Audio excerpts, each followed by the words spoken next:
Hi guys! So, welcome back to my YouTube channel. Anak, to ko yung cellphone ko.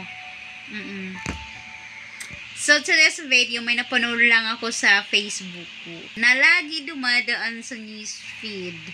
So, wala lang. Naiirita lang ako tsaka nababatrip at bigla kong napaisip at bigla pumasok sa isip ko, paano kaya kung mangyari yun sa amin ng anak ko? Ano kaya gagawin ko? Siguro uno-uno kong gagawin, sasabihin ko talaga sila, ang kapal ng mukha mo, lakas ng loob mo lumaban sa akin, porkit malakas ka na at malaki ka na. Siguro yung sasabihin ko, physical, bugbugin pa kita. Pero pinapanalangin ko naman na huwag naman mangyari sana yun. Oh my goodness. Ako nga, lumaki na ako. Lumaki ba ako? Hindi naman ako lumaki. Na hindi naman ako lumalaban. Hindi naman ako nagsasalita kay lang mama. Oh. Hindi naman ako lumalaban. Never naman. Wala akong maalala. Madalas lang, ang naalala ko lang lagi kami nag-away ng kapatid kong babae. Yun lang. Madalas. Pero bago yun, anyway, maiba tayo. Huwag na tayo doon. Hindi. Yun na nga. Madalas talaga yung nangyayari ngayong panahon ngayon. Kasi iba-iba talaga yung pananaw ng mga kabataan ngayon. Ng mga 70s, 80s, but 90s, well, I really don't know. Kasi depende siguro yun sa pagpapalaki. Oo, siguro no. Di ko rin alam. Kasi baka sabihin ng anak ko, hindi mo nga ako pinalaki. At least nilabas kita. At least nilabas kita. Diba? Oh, 'di ba? Ako sa masasabi ko talaga, madalas ko rin nababasa, sabi nila, walang utang na loob ang mga anak sa magulang. Well, sasabihin ko lang sa iyo, anak, kung nakikinig ka, may utang na loob ka dahil binuhay kita at at nilabas kita. Well, joke lang. Ako naman talaga, masasabi ko, for me lang yun ha. Pananaw ko yun. Hindi yung pananaw mo, pananaw ko yun. As yung pananaw ko yun. Ako, masasabi ko, may utang na loob ako sa magulang ko, kahit hindi nila sabihin, at may obligasyon ako. Bakit? Binuhay nila ako? Pinanganak ako. O, diba? Nilabas ako. At nakita ko kung gaano kaganda ang mundo. Diba? Diba? Kahit mahirap ang buhay, at least nakita mo kung gaano kaganda at kasaya ng pagkakaroon ng pamilya. Pamilya. Hindi ako naman talaga, masasabi ko talaga na yes, may utang na loob ako sa magulang at obligasyon ko. Dahil hindi naman bumabata na yung magulang natin, tumatanda na, 'di ba? Kahit tayo tumatanda na tayo at nagkakaedad na. Ako nga, akala ko dati 30 lang ako, ngayon 37 na ako. Tumatanda na. 'Di ba? Seryoso, 'yun. Hindi joke. Wala ko joke. Wala ka kwenta-kwenta pinagsasabi ko. Hindi seryoso.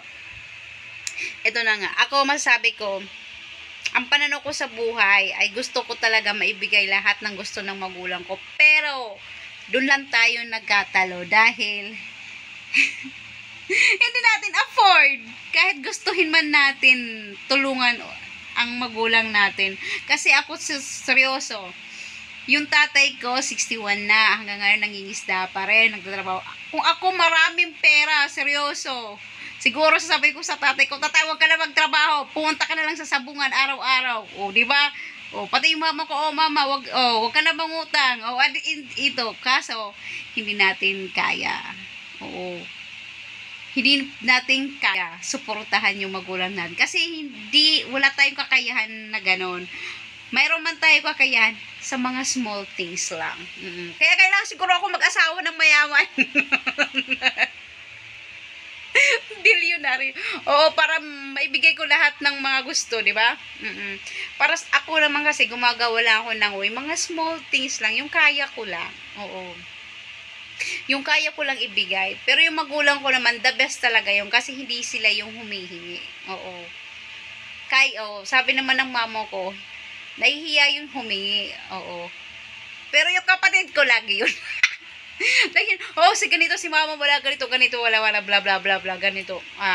Napapagastos na wala sa oras. Ganon. Pero, wala. Sinasabi ko lang, sa pananaw ko yun, hindi pananaw nyo. Oo, kasi nga, sabi nga nila, iba-iba tayo ng pananaw sa buhay. Kung yun ang pananaw mo, wala akong magagawa kung ganun man. At yun din ang paniniwala mo sa buhay mo. Wala rin akong magagawa doon. It's my choice, it's not your choice. So, magkaiba tayo. Okay? Basta ako, gusto ko lang talaga iparanas sa magulang ko ang hindi nila naranasan. But as I said, hindi ko afford. Ang kaya ko lang ay mga maliliit na bagay. Kahit papano. Emotionally, physically, financially, with a small things. Not a big things. Kung mayaman tayo, marami tayong pera, kumikita tayo at sumiswip tayo ng malaki, 100,000, why not? Baka sabihin ko sa mama, just chill, chillax. O, diba? Tatay ko sabihin ko, tatay, punta ka lang sa sabungan. Go! Do whatever you want. O, diba? Ganun lang. Kaso wala tayong ganon. Ang peg lang. O, diba? Yun lang naman masasabi ko. At sana lang in the future yung anak ko, yung pananaw niya, siya kung pananaw ko, sana makuha naman niya, no?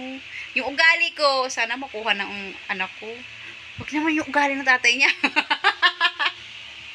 Peace. Hindi gusto ko yung personality ng anak ko makuha niya. Gusto ko yung personality ko makuha ng anak ko. Yes. Kasi yung anak ko nasa loob lang ng bahay, ako hindi ako ganun. Sana makuha ng anak ko yung personality ko. Yung mga pananaw sa buhay, yung maging matured ka. Siguro, ako naging matured ako sa lahat na nangyari sa buhay ko. Naging matapang ako, naging strong ako, naging independent ako.